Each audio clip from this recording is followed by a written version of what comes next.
G'day everyone, it's Tim8U here with another Core Keeper guide. This time I'm going to tell you the method we use to defeat Ghorm the Devourer and the mechanics of the fight. But first, how to find Ghorm the Devourer. After defeating Glurch, you'll be able to put Glurch's horn into the altar just above spawn, which will allow you to craft a tracking beacon for both Ghorm and the Hive Mother. Upon using one of the tracking beacons, your map will then display the location of that boss. Ghorm actually patrols clockwise through a tunnel that completely encircles spawn at a decent distance out. As such, Ghorm's icon will be moving. Onto the mechanics of the fight.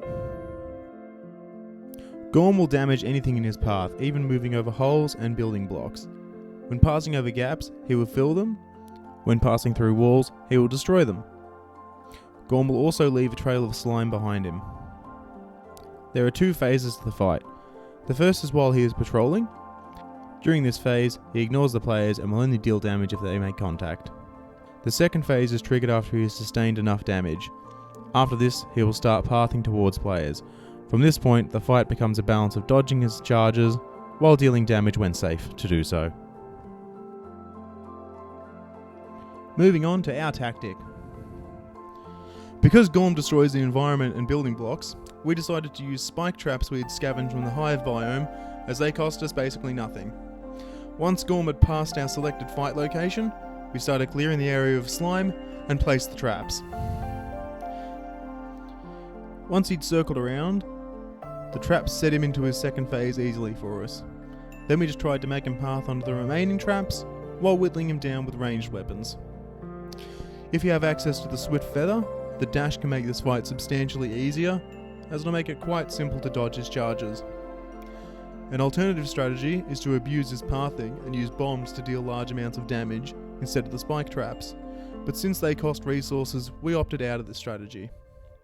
To further improve this strategy, you could couple bombs with the spike traps as well. And there you have it. You've likely defeated Ghorm. But what if you wanted to refight Ghorm? You'll be able to refight Ghorm after defeating the Hive Mother and having a second house ready for the second NPC. That NPC will sell the summons for all three bosses for a refight. To refight Ghorm, buy a summon and place on Ghorm's summon sigil. The sigil can be found in a separate section of the tunnel that branches off from the main patrol spots.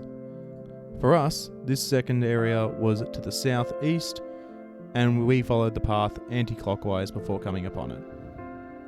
When refighting Ghorm, you will likely have improved gear, and probably won't need to set up the traps.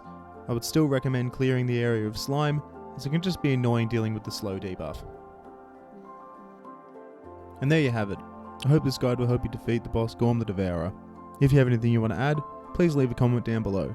And if this guide's helped, please consider liking and subscribing. Thanks for watching.